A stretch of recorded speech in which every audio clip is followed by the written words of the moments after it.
Well, good evening. Good evening. Welcome to the Wee Dram podcast. A special one tonight. It is a special one. Why is that, Johnny? Well, it is Robert Burns or Robbie Burns Day. Robbie Burns. It's the Robbie Burns special edition. Yes. Yeah. And welcome to the podcast. Or the Dramcast. Dramcast. Yeah. I like that. Cast. Cask. Is it cask like a barrel or is it a cast? Cast. It is a cast. There's a T there, yeah. It is a cast. Yeah. Yes. That is the pronunciation of what we're doing, which is a Dramcast. Dramcast. Yes, there it is.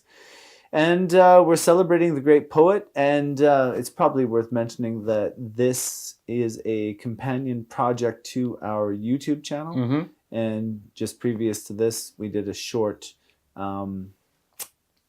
rendition of our impressions of this whiskey.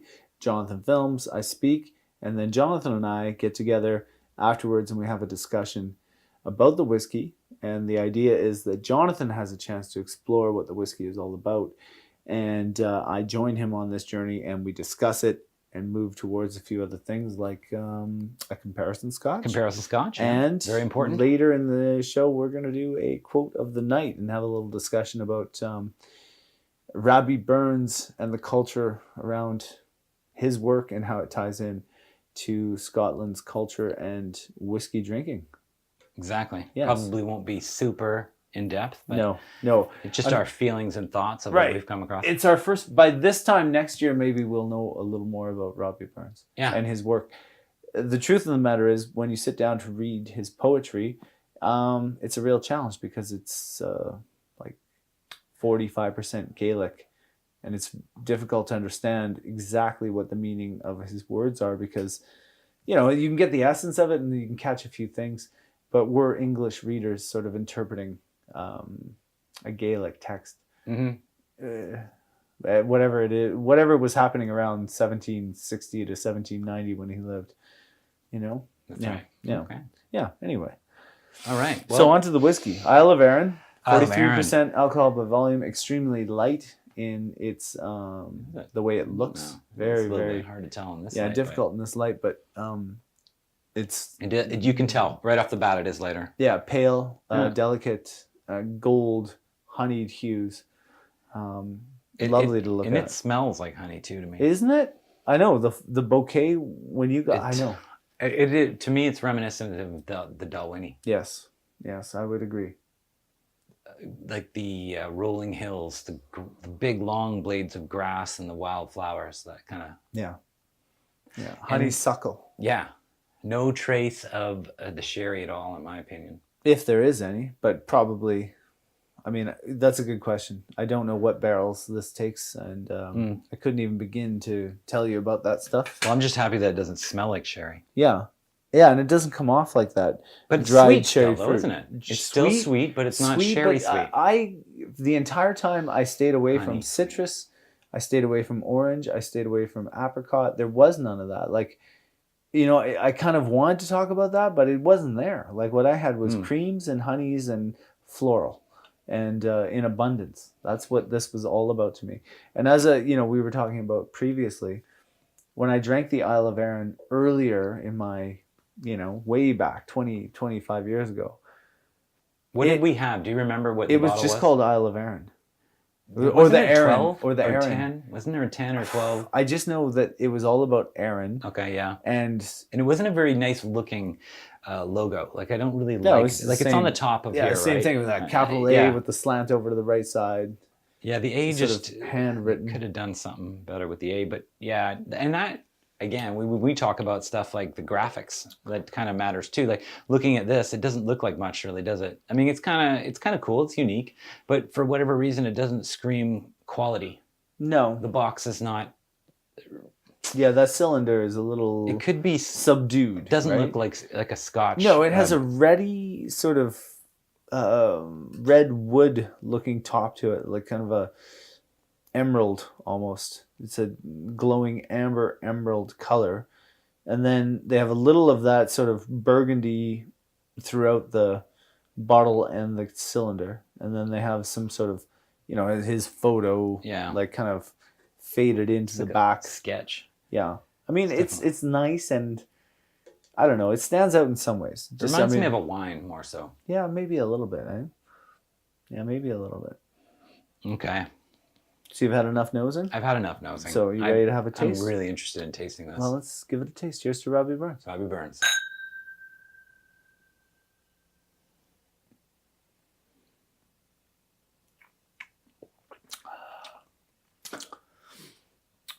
Gentle rolling hills, wildflowers, maybe a bit of elevation. The fair spring, early summer. What do you have here, Jonathan? I like it. Do you? There's nothing wrong with that. Good.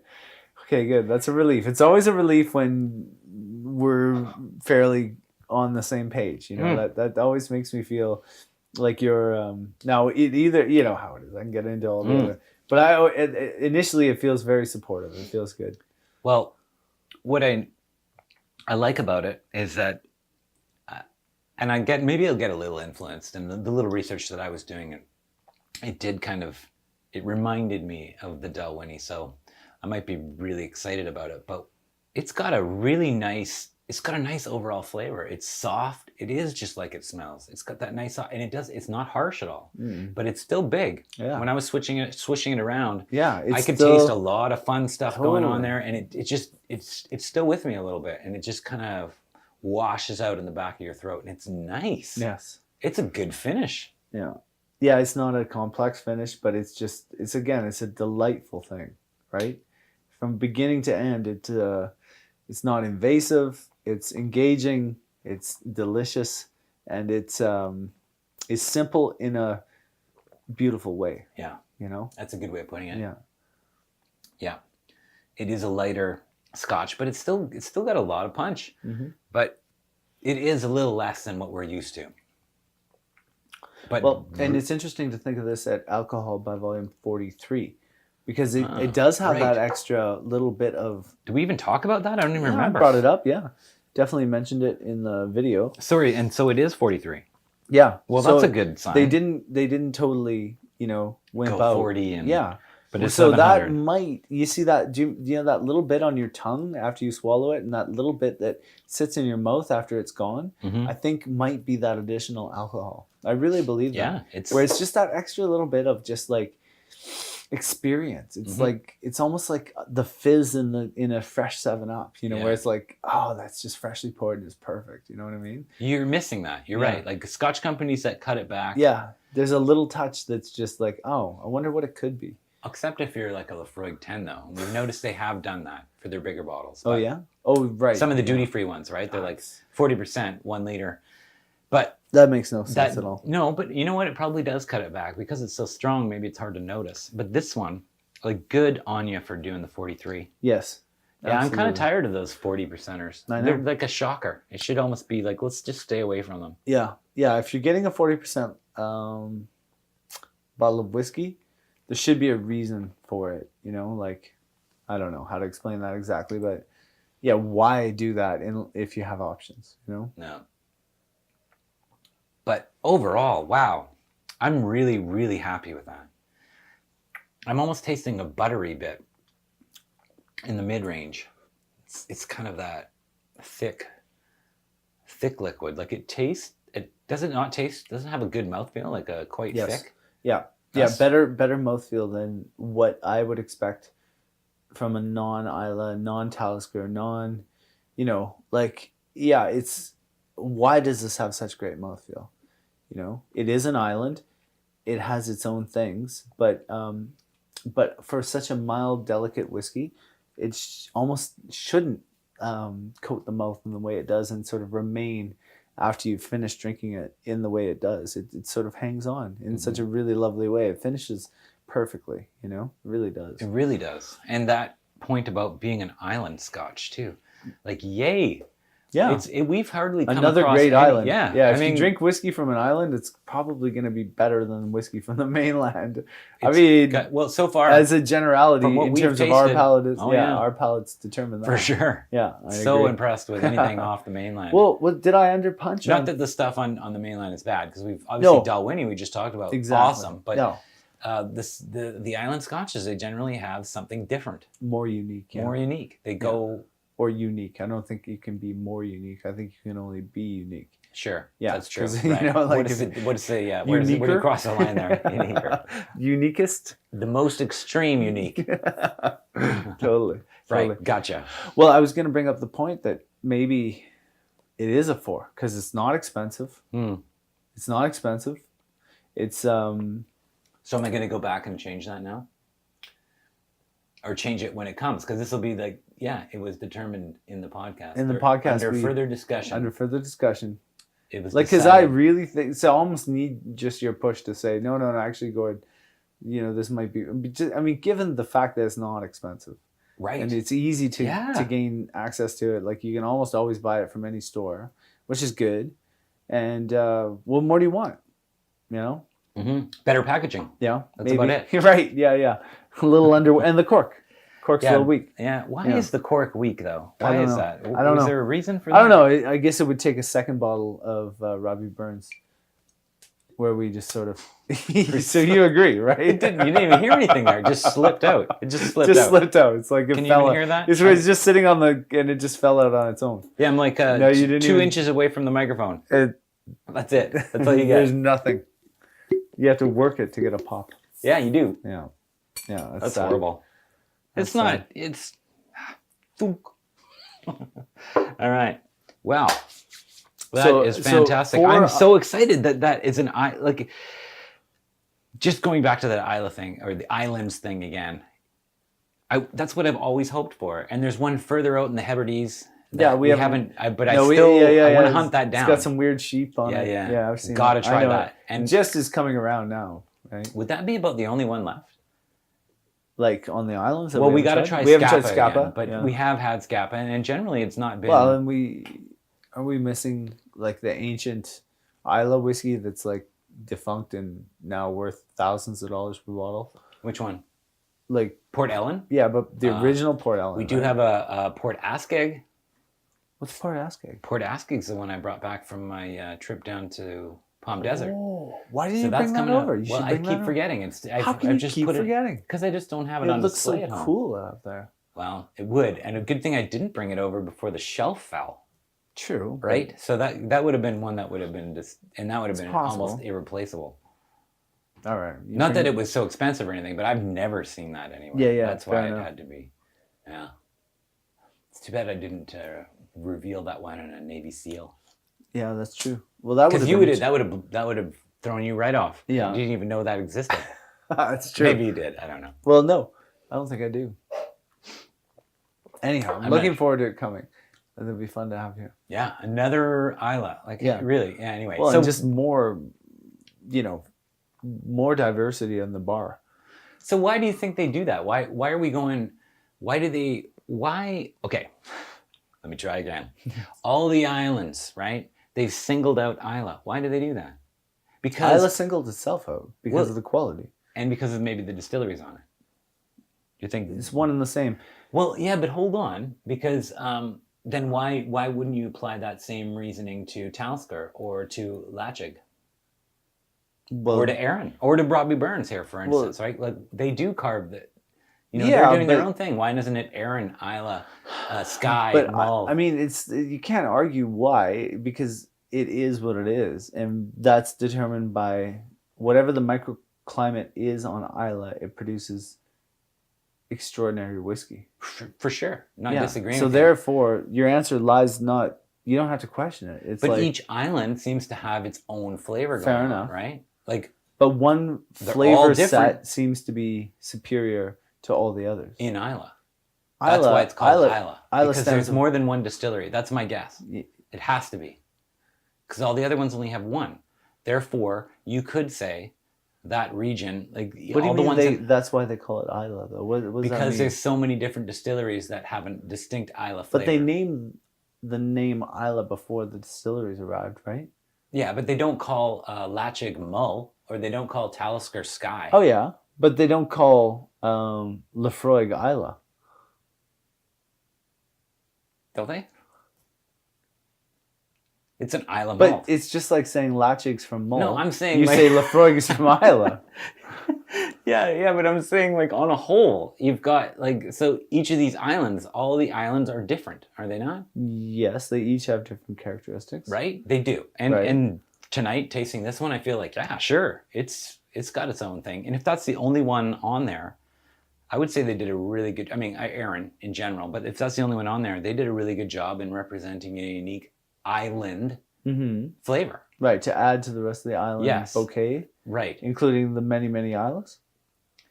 Well, that's what I'm saying. Like, why these have their specific names, like the islands in general. Why are they all grouped together is my point. Like, as opposed to like Isla being, we've got this one island called Okay, so Isla. the islands versus Isla. Yeah. Okay, setting up like that. They're all like, different. That's sort of like okay, I can see it. I can sort of see your point more now. Tell so me, like, why islands versus Isla? Yeah.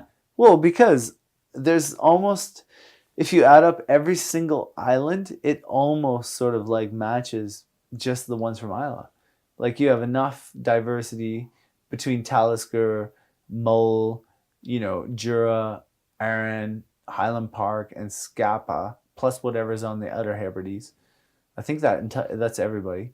They all together sort of match up to just what's on Isla. In what way? In just being like islands? Like you can stack them up against one another. Like you can say there's all these and then there's all these. And they're all islands, but these ones are all from Isla and these are all from all the other islands. Yeah, but why the special attention to Isla though? Why don't they just call because Isla has... What do you mean? Why do you even have to ask that question? No, I'm just saying. The only reason I can't figure out why you're asking that question is because you, out of all the people I know, is the biggest supporter and lover of those whiskeys. Right. So you know the intensity of having all those whiskeys in one place at one time. Yeah, so which is weird. Why I'm even arguing the point, right? There's no arguing. It's just to say that there's a natural comparison. Aha, but let me ask you this. It's a natural comparison. It's not to say that one is... It's easy to say what's vastly superior. That's easy. But the question you're asking begs the answer, which is there is a comparison point if you add up everything from Talisker to Mull to Arran and Arran doesn't even really come into it, to the Orkneys. And when you add up all the distilleries that give Arran some credit though. Arran, it's tasty, right? Yeah, tasty. This is what I'm saying. They're the only distillery on the island. It actually makes me want to go find the old one that had the chocolate taste to it. Right. But they have lots of Arran ones. It's just an Arran. Yeah. No, I think I'm down with finding some now. But you're missing understanding my point. Okay. And we shouldn't lose that point, which is it's great to drink this one just to get excited about what else might be on that distillery, coming out of that distillery. Exactly. That's what I'm saying. So, because I'm talking about Isla, and why did they segregate it? Because what about, let's go to the Isle of Skye, right? Yeah. We really like Talisker, right? It's the best. It's, right? Okay, so let's say there was another 6-7 distilleries on Skye. Yeah, then we'd have 2 Islas. Okay, so then it would be Islands, Isla, and Skye. That's right. Okay? Yes. That's all I'm saying. Okay. My point was must be... The reason they gave it that name is because there's more distilleries on it. I know, it's not a great point, but that was the whole point. I still don't get that. So they called it Isla because it happened to have more whiskey distilleries? If you're breaking down the regions, yes. But what's the significance of the name Isla? I don't know. That's what I want to know. Why are you asking? Why not just throw it into the islands? Because it's a special place. Why? Because it has the best whiskey. But how do you know? Because this is my point. How do you know that Talisker, we love Talisker. Talisker does an amazing job. It doesn't have those many distilleries, though. It only has one. But if it did... It doesn't, though. Yes, but if it did... This isn't Dungeons and Dragons, man. Like, come on. I mean that it's not a fantasy map. This is real geography that determines real things. It's fantasy? You. All I'm saying is, what if there were some other distilleries on Skye? But there aren't.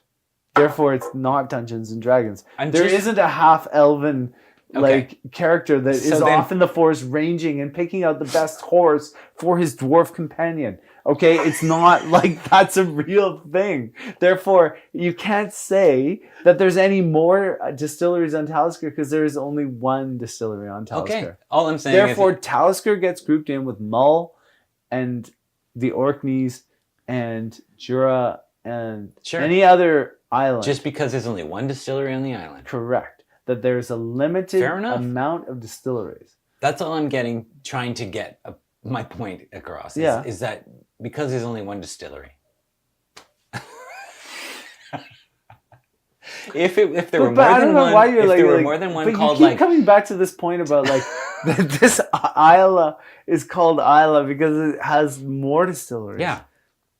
What does that mean? It means that the distinct flavor in Isla that runs through all the distilleries mainly, right? Yeah. Most of the distilleries on Isla have the same sort of flavor base. You could say they're all very peaty. There's a lot of overlap. Yes. So I'm just saying if there were other ones on your Skye... point is that like Isla was named Isla before there was a distillery there. This is the thing that I can't understand what you're saying.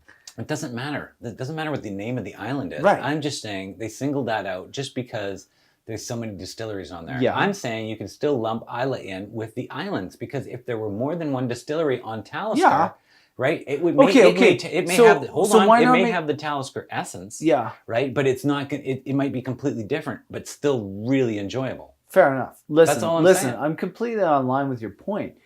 I would say then, why not frame your argument like this? That like let's talk about Isla and the islands versus all of the mainland whiskeys. Yeah. As a point of comparison. Like we had already established. But that would illuminate your point, right? Which would be that if you were to put up all the island whiskeys against the mainland distilleries, you would have a heck of a good battle. And the power and superiority of Isla, like in combination with Skye and with the best of Highland Park, and I mean, it's a pretty powerful and formidable force. You're starting to talk about a possible, like, this is the way to go. Like, I think that's more the way to talk about it because what you're doing then is you're saying all of the island whiskeys are really formidable and worth your time of investigation, And I think this is what we should be talking about, I am saying that. But instead of pitting Isla against the islands, why not pit the islands against the mainland and make it that way to create a point of comparison? I'm just saying, why did they separate Isla from the islands category? And why separate Campbelltown from the lowlands? Try to answer that yourself then. I'm saying it's because there's distilleries. This conversation, we're going around in circles. Well, you can edit all this. Sure, hopefully. I don't know where I'm going to end it though. Well, it could be tough. Get to comparison. Maybe we leave it all in. Maybe leave it all in, or maybe you take it all out. Who cares? Who cares? Anyway, the bottom line is that this Robert Burns Scotch is good. Yes. And I'm quite happy with it right now. Right. Very much so. Yeah, good. And I'm so glad that you're happy about it. It's good because it's like, because I really liked it and I just didn't want to be out there on a limb, But that brings us to our next segment. Comparison Scotch.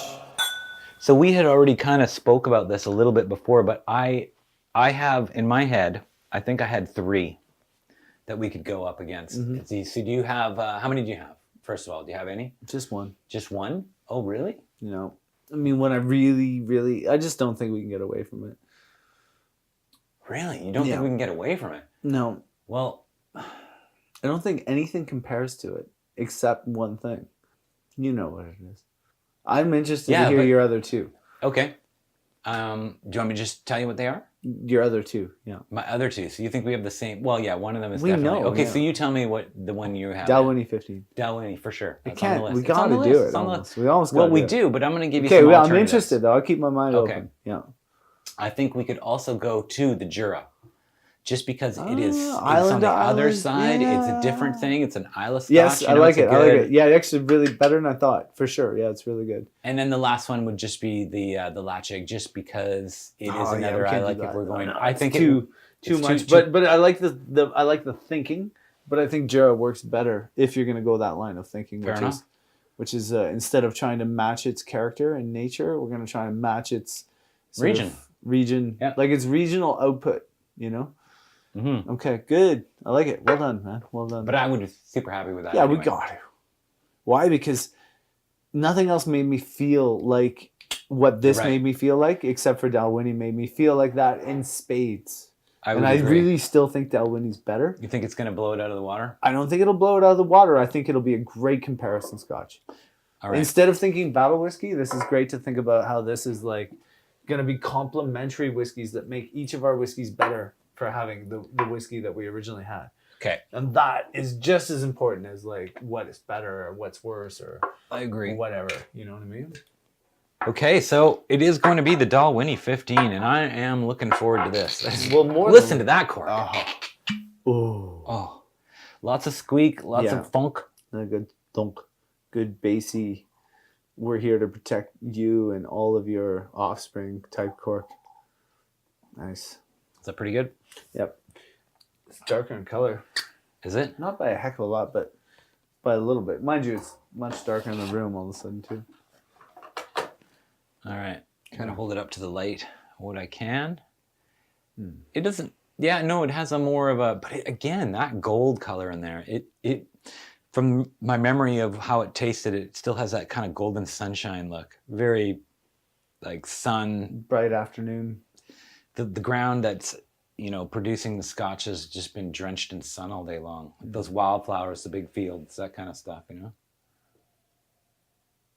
Oh, it's got a different smell altogether, doesn't it? You know when it goes quiet on the podcast that we're getting into the smelling or the tasting. It rises towards your nose way more so than the Isle of Arran whiskey. And it has more depth and more promise of, you know, intensity or character, just general character. I can't explain it any other way. And I'm getting a heavy citrusy, fresh kind of smell. Maybe not necessarily like lemons, but just fresh, sharp, fresh smell. But that still smells gorgeous. Yeah, it does, and it still has notes of honey and notes of vanilla and notes of floral. So the floral, vanilla, honey comparison is very much on par with the Arran, but this has just like it's a little more electric, a little more like okay, it's coming, it's coming, like it's happening, you know, like that. Isle of Arran's more a passing fancy, and this is more of a experience. At least on the nose. Yeah. I know, but I believe it to be true because it wasn't so long ago that I drank it. Yeah. So I like, and I'm anticipating how good this is going to be now that I'm smelling it. I know, me too. All right, here we go. Woo.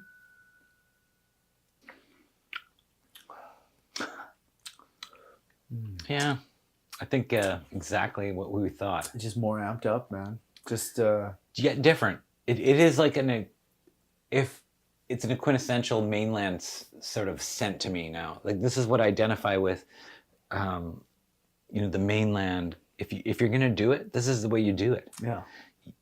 Just go. You're inland. You're earthy. It's not peat. It's grassy.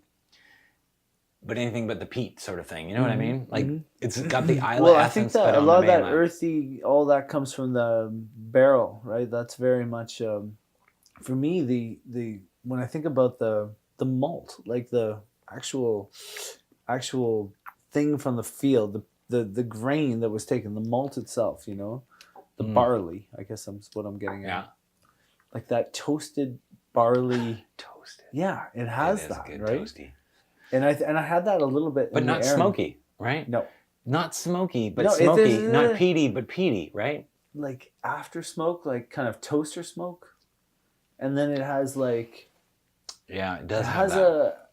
Again, I go back to honey, cream, which is vanilla, and then like the floral, which is like your honeysuckle and your... And those things are there, but this one differs because it has more from the barrel, like burn, or from the barrel some sort of like bourbon feel, like, you know, that sort of... Like it's not a char at all because it's not that burnt, but it's sort of more of like... It really screams of the honey. Like you had said this before, and let's try the. That's what I'm tasting now. It's just like this rich honey. Yeah. Oh, field. Wow. Smell that though. Really? Smell it right away. How good is that? Wow, that It smells. tastes so good. But it's got way more of a sweeter vanilla. Sweet, way high up sweet. Wow. Creamy honey, which is like, that like creamy honey you get it like it's still, you can still use a knife on it. It's not like runny honey. It's creamy honey. I love how we have the Scotch of the Night in the Wee Dram glasses and another one in this. It's so easy to tell, right? I know. It's a good marker. Yeah. Well, and you can tell just by you don't need anything else but to look at them. The one the one is lighter and the other is more amber. Way lighter. Yeah. But that smell is nice. Oh my God. It tastes more. It's like when you taste them together, this tastes so desserty and delicious. And this is just even more like that nutty good cake, like where it's like not so like overwhelming sweet, but it's still like kind of grounding and crunchy a little. Like this is so good. But this is so delicious with this. It's really delicious. That's a neat contrast. Oh my God. It's so dessert-like. I feel like pulling out a bar of chocolate. Hey, and wouldn't it go good with both? Oh my God. If we had like a salty chocolate or a caramel-y chocolate to go with this, and what I mean, that would be like, 90% chocolate and just a little bit of salt on it, or whatever. Oh. You got to give this one props because, man, oh man. It's hanging in there. Which, again, coming from, I think the 4, it's weird. Like, I still love the Dalwhinnie. The Dalwhinnie beats it. Dalwhinnie got a 4, but the Dalwhinnie was way more expensive. Yeah, but it does beat it. I think overall in flavor. Oh, for sure. Same price, I'm going with the Dalwhinnie every time. But a pretty close second. Yeah. And a great complimentary whiskey. Different, too. Like, that special difference that you're not, it's coming out of nowhere. Yeah, totally. Yeah, there's no other reference point. There's nothing sweeter that I've ever had. No.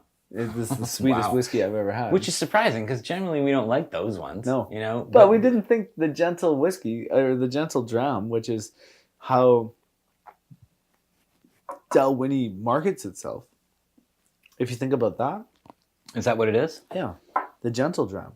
It says the gentle dram on the box. Bottled product. No. Check the bottle then.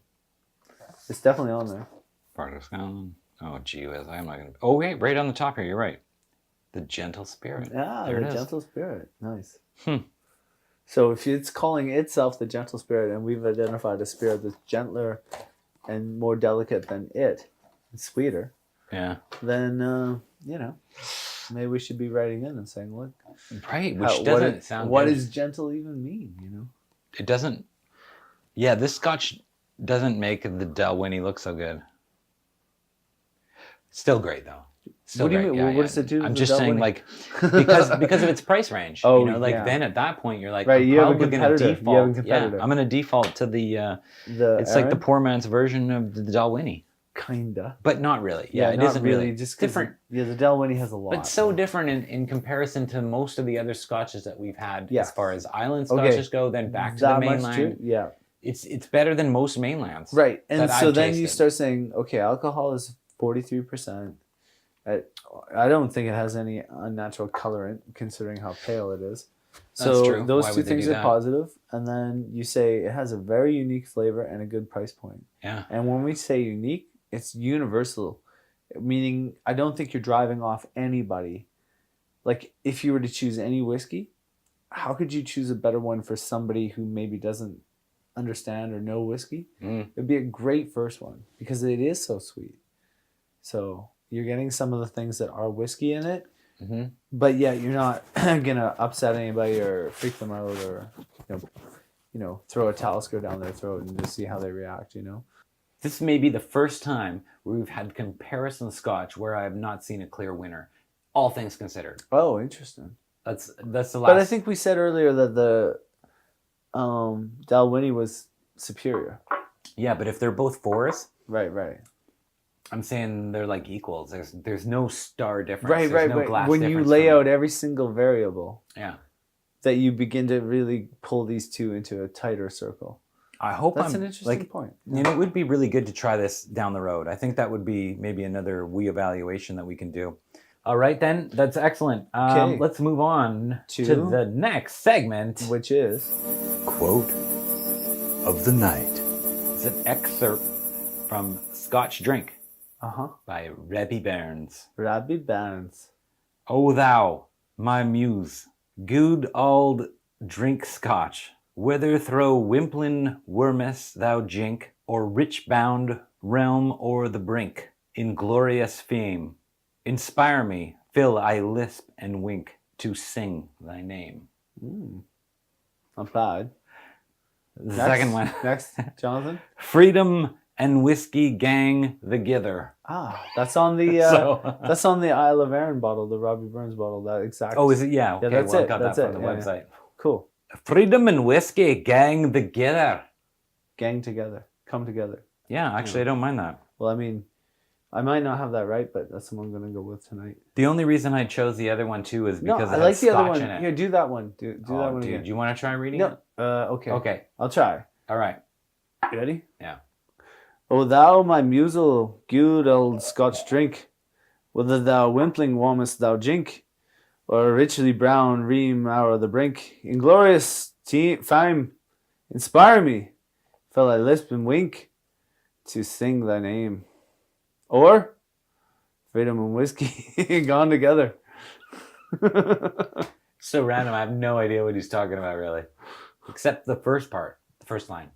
Sounds like maybe the muse is Your muse is my manifested. muse. My Right, muse your from- spirit or inspiration. right from the Scotch. Yeah, Helps fair the enough. muse come. Okay, whether they're wimpling warmest thou drink, or drink like jink, whether thou wimpling worms thou drink, or richly brown ream hour on the brink, or over something, like you're over too far. So richly browned, whether a wimpling warmest thou drink. Yeah. Glorious It's a- fam, inspire me, fill thy lisp and wink to thy name. But see, that part is like, it's how people connect, right? Glorious fam, it's like we come together because we're just like basically a bit loaded and we're like kind of down, and we just get into this moment where we can really connect. I think the earlier lines, like I do agree with the first line that the muse is inspired by drinking a bit. And whether thou wimpling worms thou drink or drank, like jink, or richly brown ream o'er the brink.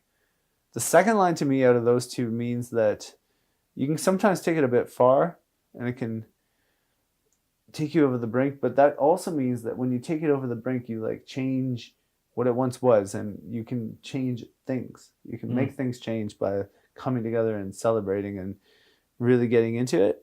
That one line, the second line, whether thou wimplin worms What does thou wimplin drink. mean?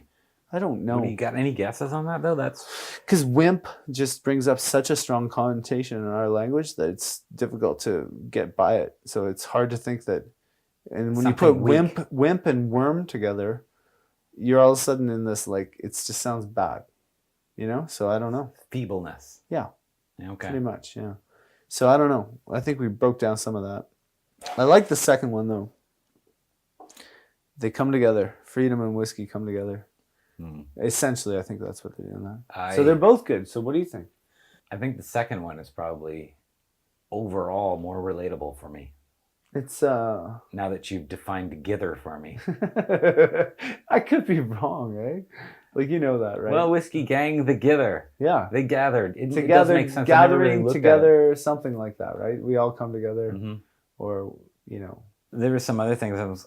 I noticed that he was called, in my minimal research, Robbie Burns, the Bard of Ayrshire, and the like- Ploughman Poet. So a worker's poet, or like someone who doesn't mind getting his hands dirty out in the agricultural fields. Eh? Well, he owned a farm. I guess his family had owned a farm. Oh, yeah. And what else did we find? Yeah, he died. He was only 37 years old when he died. He's quite a bit younger than us.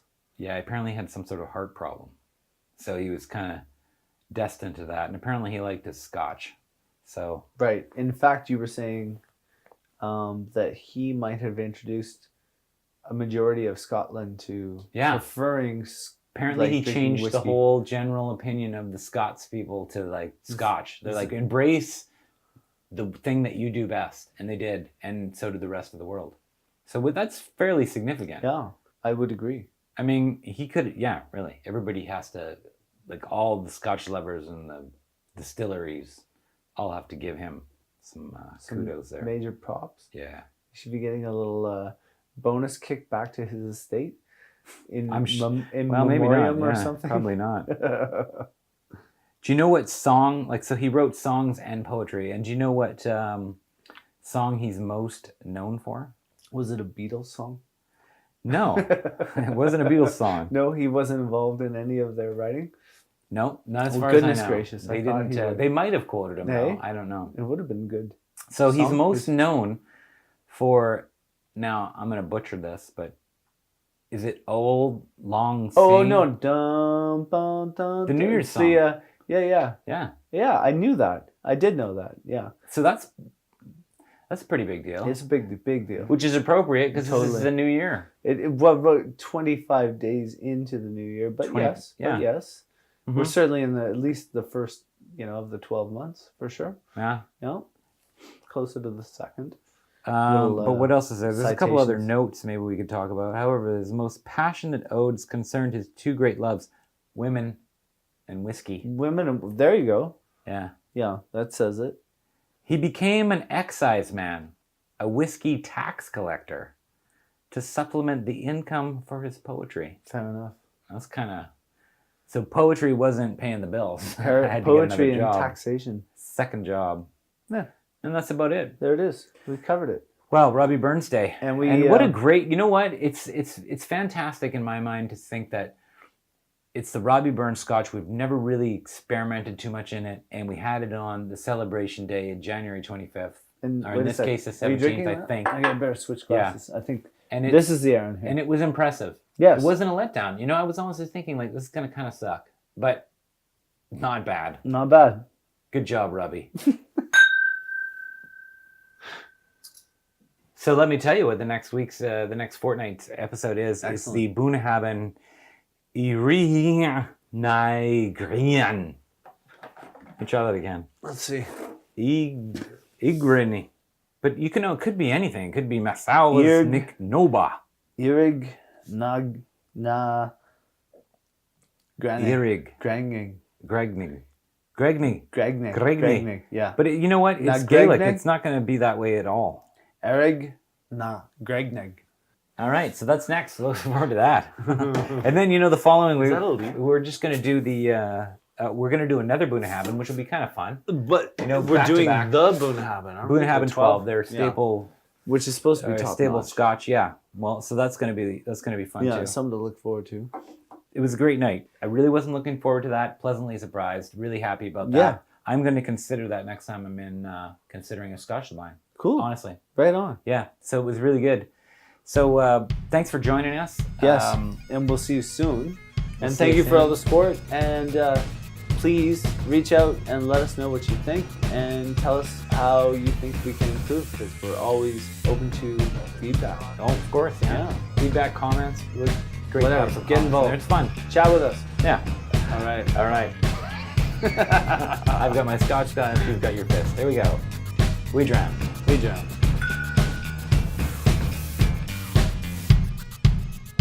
Dun, dun, dun, dun, dun, dun, dun, dun, dun, dun, dun, dun, dun.